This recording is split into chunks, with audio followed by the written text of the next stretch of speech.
ഒരു വശത്ത് മനുഷ്യൻ മനുഷ്യനെ വേട്ടയാടുമ്പോൾ മറുവശത്ത് പ്രകൃതി ഒരു രാജ്യത്തെ ഒന്നടങ്കം ശ്വാസം മുട്ടിക്കുന്ന ഞെട്ടിക്കുന്ന കാഴ്ചയ്ക്കാണ് ഇപ്പോൾ ലോകം സാക്ഷ്യം വഹിക്കുന്നത്. മറ്റൊരിടത്തുമല്ല, ലോകത്തെ രണ്ടാമത്തെ സൂപ്പർ പവറായ ചൈനയിലാണ് ഇപ്പോൾ ദാരുണമായ ദുരന്തങ്ങളുടെ ഒരു പരമ്പര തന്നെ സംഭവിക്കുന്നത്. സിനിമകളെ പോലും വെല്ലുന്ന തരത്തിലുള്ള അതിഭീകരമായ ഒരു സിറ്റുവേഷനിലാണ് ചൈനയിലെ ജനങ്ങൾ ഇപ്പോൾ. ഒരു വശത്ത് നാശം വിതച്ചുകൊണ്ട് ആഞ്ഞടിച്ച ടൈഫൂൺ മെയ്സാക് ഉണ്ടാക്കിയ വൻ പ്രളയം. എന്നാൽ അതിനേക്കാൾ ഒക്കെ ഭീതിജനകമായ കാര്യം എന്താണ് എന്ന് വെച്ചാൽ, പ്രളയത്തിൽ തകർന്ന ഒരു ബ്രീഡിംഗ് ഫാമിൽ നിന്നും 900ഓളം മാരക വിഷമുള്ള പാമ്പുകളാണ് വെള്ളത്തിലൂടെ ജനവാസ മേഖലകളിലേക്ക് ഒഴുകിയെത്തിയിരിക്കുന്നത്. പാമ്പുകടിയേറ്റ ജനങ്ങൾ മരിച്ചു വീഴുമ്പോൾ മറുവശത്ത് ചൈനയുടെ പ്രധാന നിർമ്മാണ ഹബ്ബായ ഫ്യൂജിയാനിൽ ഒരു ഷൂ ഫാക്ടറിക്ക് തീപിടിച്ച് 28 പേർ വെന്തു മരിച്ചിരിക്കുന്നു. ഗ്ലോബൽ എക്കണോമിയെ നിയന്ത്രിക്കാൻ നോക്കുന്ന ഷി ജിൻപിങ്ങിന്റെ ചൈനയിൽ ഒന്നിനു പുറകെ ഒന്നായിട്ട് ഈ ദുരന്തങ്ങൾ ഉണ്ടാകുമ്പോൾ അവരുടെ ജിയോ പൊളിറ്റിക്കൽ തന്ത്രങ്ങൾക്കും ഇത് വലിയൊരു തിരിച്ചടിയാവുകയാണ്. എന്താണ് യഥാർത്ഥത്തിൽ ചൈനയിൽ സംഭവിക്കുന്നത് നമുക്ക് വിശദമായിട്ട് നോക്കാം. നമുക്ക് ആദ്യം ചൈനയിലെ ഗുവാങ്ഷി പ്രവിശ്യയിലെ ആ നടുക്കുന്ന കാഴ്ചയിൽ നിന്ന് തുടങ്ങാം. 2026 ചൈനയിൽ കരതൊട്ട ആദ്യത്തെ വൻ ചുഴലിക്കാറ്റായ ടൈഫൂൺ മെയ്സാക് ആണ് ഈ നാശത്തിന് കാരണം. കനത്ത മഴയെ തുടർന്ന് അണക്കെട്ടുകൾ തകരുകയും നദികൾ കരകവിഞ്ഞൊഴുകുകയും ചെയ്തതോടെ ലക്ഷക്കണക്കിന് ആളുകളാണ് വീട് ഒഴിഞ്ഞു പോകേണ്ടി വന്നത്.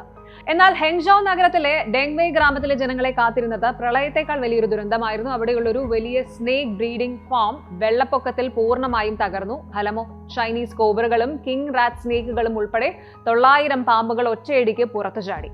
സോഷ്യൽ മീഡിയയിൽ പ്രചരിക്കുന്ന വീഡിയോകളിൽ ചെളി നിറഞ്ഞ പ്രളയജലത്തിലൂടെ തലയുയർത്തി നീന്തുന്ന മൂർഖൻ പാമ്പുകളെ വ്യക്തമായിട്ട് നമുക്ക് കാണാം. ഇതുവരെ നിരവധി പേർക്ക് പാമ്പുകടി ഏറ്റിട്ടുണ്ട്. പ്രളയം കാരണം റോഡുകളെല്ലാം ഒറ്റപ്പെട്ടതുകൊണ്ട് ഇവർക്ക് കൃത്യമായിട്ടുള്ള ആന്റിവെനം ചികിത്സയോ മറ്റു മെഡിക്കൽ സഹായങ്ങളോ എത്തിക്കാൻ പോലും സാധിക്കുന്നില്ല. നിലവിൽ ദുരന്തബാധിതരല്ലാത്ത മറ്റ് ഗ്രാമീണർ ചേർന്ന് ഒരു സിവിലിയൻ സ്നേക്ക് കാച്ചിംഗ് ടീം രൂപീകരിച്ച് സ്റ്റൺ ഗണ്ണുകളും അതുപോലെ വലകളും ഉപയോഗിച്ച് പാമ്പുകളെ പിടിക്കാൻ ശ്രമിക്കുന്നുണ്ടെങ്കിലും സാഹചര്യം ഇപ്പോഴും നിയന്ത്രണ വിധേയമായിട്ടില്ല. ഈ പ്രളയ ദുരന്തം തെക്കൻ ചൈനയെ ഉലയ്ക്കുമ്പോഴാണ് കിഴക്കൻ ചൈനയിലെ ഫ്യൂജിയൻ പ്രവിശ്യയിൽ നിന്നും അടുത്ത ദുരന്ത വാർത്ത വരുന്നത്. ചൈനയുടെ പ്രധാന ഫുട്വെയർ മാനുഫാക്ചറിംഗ് ഹബ്ബായ ജിൻജിയാങ് നഗരത്തിലെ ഹുയിറ്റെങ് ഷൂസ് ഫാക്ടറിയിലാണ് അതിഭീകരമായ തീപിടുത്തമുണ്ടായത്.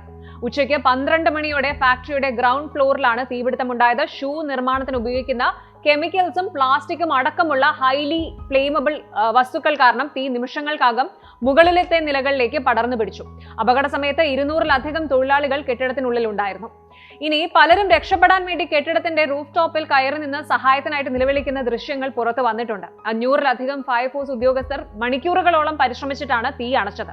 എന്നാൽ നിർഭാഗ്യവശാൽ 28 പേർ മരണപ്പെടുകയും നിരവധി പേർക്ക് ഗുരുതരമായിട്ട് പരിക്കേൽക്കുകയും ചെയ്തു. അഴിമതിയും മോശം സുരക്ഷാ മാനദണ്ഡങ്ങളുമാണ് ചൈനയിൽ ഇത്തരം വ്യവസായ അപകടങ്ങൾ പതിവാകാൻ കാരണമെന്ന ആക്ഷേപം ഇപ്പോൾ ശക്തമാണ്. ഇവിടെയാണ് നമ്മൾ ചൈന നേരിടുന്ന വലിയൊരു ജിയോ പൊളിറ്റിക്കൽ സ്ട്രാറ്റജി ചലഞ്ച് കാണേണ്ടത്.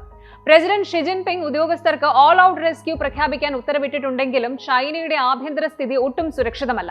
ആഗോള താപനവും അതുപോലെ എൽ നീനോ പ്രതിഭാസവും കാരണം ഈ വർഷത്തെ പ്രളയ സീസൺ ചൈനയുടെ സമ്പദ് വ്യവസ്ഥയെ വലിയ രീതിയിൽ ബാധിക്കുമെന്നാണ് റിപ്പോർട്ടുകൾ. ഇതുകൂടാതെ അന്താരാഷ്ട്ര തലത്തിലും ചൈന വലിയ സെറ്റ്ബാക്കുകളാണ് നേരിടുന്നത്. ഒന്ന്, റഷ്യ യുക്രൈൻ നിലമയാണ്. അതായത് യുക്രൈൻ യുദ്ധത്തിൽ റഷ്യയെ സാമ്പത്തികമായും സാങ്കേതികമായും സഹായിക്കുന്ന ചൈനീസ് നിലപാടിനെതിരെ അമേരിക്കയും പാശ്ചാത്യ രാജ്യങ്ങളും സാങ്ഷൻസ് ഘടിപ്പിക്കുകയാണ്. ആഭ്യന്തര ദുരന്തങ്ങൾ കാരണം ഉൽപാദനം തടസ്സപ്പെടുമ്പോൾ ഈ സാമ്പത്തിക സമ്മർദ്ദം ഇരട്ടിയാകും. ഇനി ട്രേഡ് വാർസ് ആണ്.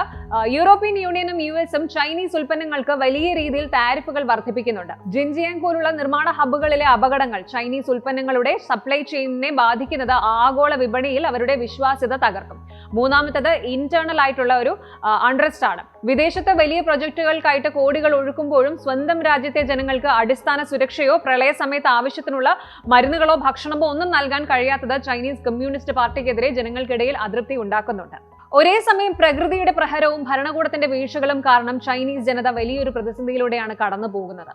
സൂപ്പർ പവർ എന്ന പദവി നിലനിർത്താൻ വിദേശ രാഷ്ട്രീയത്തിൽ, ഇന്റർനാഷണൽ പൊളിറ്റിക്സിൽ കളം നിറഞ്ഞു കളിക്കുന്ന ചൈനയ്ക്ക് സ്വന്തം രാജ്യത്തെ ഈ ആഭ്യന്തര തകർച്ചകൾ വലിയൊരു തിരിച്ചടി തന്നെയാണ്. കൂടുതൽ വാർത്തകൾക്ക് news 18 Keralam YouTube channel subscribe ചെയ്യുക.